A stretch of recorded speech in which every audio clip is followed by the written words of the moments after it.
기술적 분석에서 가장 흥미로운 새로운 지표 중 하나에 대해 이야기하고 싶습니다. 빌 윌리엄스의 악어에 관한 이야기입니다. 빌 윌리엄스는 지난 세기의 포트폴리오 혼돈 이론, 시장 분석 이론을 찬간한 수학자이자 경제학자입니다. 그러나 이 도구는 여전히 인기가 높으며 많은 트레이더가 시장 분석에 사용하고 있습니다. 이 동영상에서는 빌 윌리엄스 엘리게이터에 대한 단 하나의 지표에 대해서만 이야기하겠습니다. 이것은 기본적으로 새로운 지표임에도 불구하고 평평한 영역을 표시하는 데 탁월하고 손절매 제어 기능이 내장된 세 가지 이동 평균 시스템입니다. 이 지표를 사용하는 방법에 대한 몇 가지 전략도 있습니다. 이 동영상에서는 빌 윌리엄스의 악어를 사용하는 가장 흥미롭고 수익성이 높은 전략이 무엇이라고 생각하는지 이야기해 보겠습니다. 먼저 지표에 대해 이야기해 보겠습니다.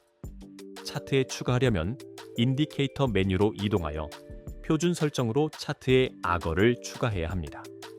여기에는 서로 다른 기간을 가진 3개의 이동 평균이 표시됩니다. 가장 빠르며 기간은 5입니다. 지난 5개의 캔들에 대한 평균 움직임을 보여줍니다. 이것은 소위 악어의 입술이며 8의 기간을 가진 이동 평균은 악어의 이빨입니다. 8개의 캔들에 대한 평균 움직임과 가장 길고 느린 평균 움직임을 보여주는데 이를 턱이라고 합니다. 여기에는 청록색으로 표시되어 있습니다. 기본적으로 차트에서 장기 추세가 무엇인지, 현재 거래의 경계가 어디인지, 이미 거래에서 손실을 수정할 가치가 있는지를 나타내는 보조적인 지표입니다. 이런 도구들이 실제로 어떻게 쓰이는지 더 보고 싶다면 구독하세요. 따라서 표준 구성에서 빌 윌리엄스의 악어는 추세 진입 신호를 제공합니다. 이 경우 3개의 선이 모두 분산되어 있는 경우 서로 교차하지 않고 측면 중 하나를 향하며 이 경우 아래쪽으로 향합니다. 이는 하락 추세를 가리키는 포인터입니다. 차트에서 이 상황을 보면 세 이동 평균이 모두 서로 혼동되는 경우 이는 플랫 인디케이터입니다. 그리고 지표가 추세를 보이고 있기 때문입니다. 이러한 상황은 건너뛰고 세 줄이 모두 배포되는 다음 순간을 기다립니다. 예를 들어 여기에는 좋은 업 신호가 있고 여기에는 좋은 다운 신호가 있습니다. 이 지표는 이동 평균을 기반으로 하기 때문에 이동 평균 옵션 거래의 맥락에서 기본적으로 추세에 약간 뒤처지는 지표입니다. 따라서 첫 번째 캔들에서 조정을 받을 수 있습니다. 따라서 거래의 운영 기간을 약 세서 5주 단위로 설정해야 합니다. 예를 들어 여기에 1분 프레임이 설정되어 있다면 캔들 4개는 5분 4초입니다. 거래가 있어야 합니다. 그래서 고전적인 빌 윌리엄스 엘리게이터스가 바로 그 작품입니다. 줄이 펼쳐져 정상으로 향하는 커다란 입구가 하나 보일 때, 그러나 우리는 바이너리 옵션 거래에 대한 지표를 보고 있기 때문에 실제로의 추세에 대해 하나의 거래만 사용하기 때문에 하나의 긴 추세가 아닌 것이 좋습니다. 최소한 몇 가지 좋은 입력이 필요합니다. 따라서 빌 윌리엄스가 채택한 전략은 다음과 같습니다. 즉, 라인이 퍼진 후에는 아직 거래에 진입하지 않는 것입니다. 고전적인 전략에서도 이 시그널을 사용할 수 있지만 저희의 시그널을 거래에 사용할 수 있습니다. 차트가 입술과 치아 위로 처음 2번의 빠른 슬라이드로 돌아갑니다.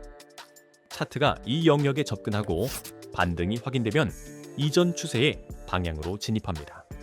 예를 들어 여기에서는 하락 추세의 반등 슬라이딩과 반등, 이전 추세의 지속이 있었습니다. 여기서 우리는 거래를 통해 수익을 창출할 수 있습니다. 다음 상황은 바로 이 시점에서 발생하는데 반등이 있을 때 다시 차트가 악어의 2개의 빠른 이동 평균이 있는 영역으로 들어가고 다시 하락이 나타나고 다시 좋은 트레이딩을 사용할 수 있었을 것입니다. 상승 추세에 대한 유사한 사례를 살펴보겠습니다. 예를 들어 다음과 같은 상황이 있습니다. 트레이딩이 가능한 첫 번째 상황은 슬라이딩에서 반등하는 경우 두 번째, 세 번째 상황입니다. 하지만 여기에는 추세 반전 신호도 있었고 원칙적으로 여기서 우리는 종료할 수 있었지만 일부는이 신호를 사용하여 이전 추세 방향으로 거래를 열 수도 있었습니다. 또 다른 상승 추세는 다음과 같습니다.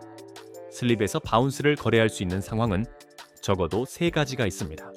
이 구성에서 가장 느린 이동 평균이 필요한 이유는 입이 떡 벌어지는데 바로 13주기입니다.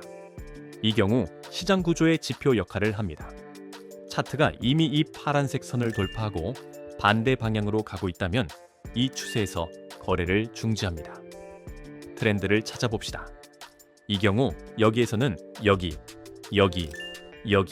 그리고 다른 몇 가지 경우에는 매번 바운스 거래를 할 수 있다고 가정해 보겠습니다.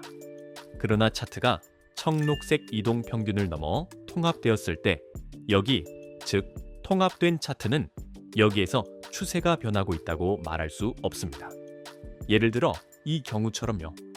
그리고 이 단계는 더 이상 거래를 찾는 데 사용하지 않으며 추세 전략으로 암호화폐, 통화상, 상품이 추세로 자주 움직이는 자산에 사용하는 것이 좋으며 좁은 수평 범위에서 자주 거래되는 채권이나 유동 주식은 피하는 것이 좋습니다.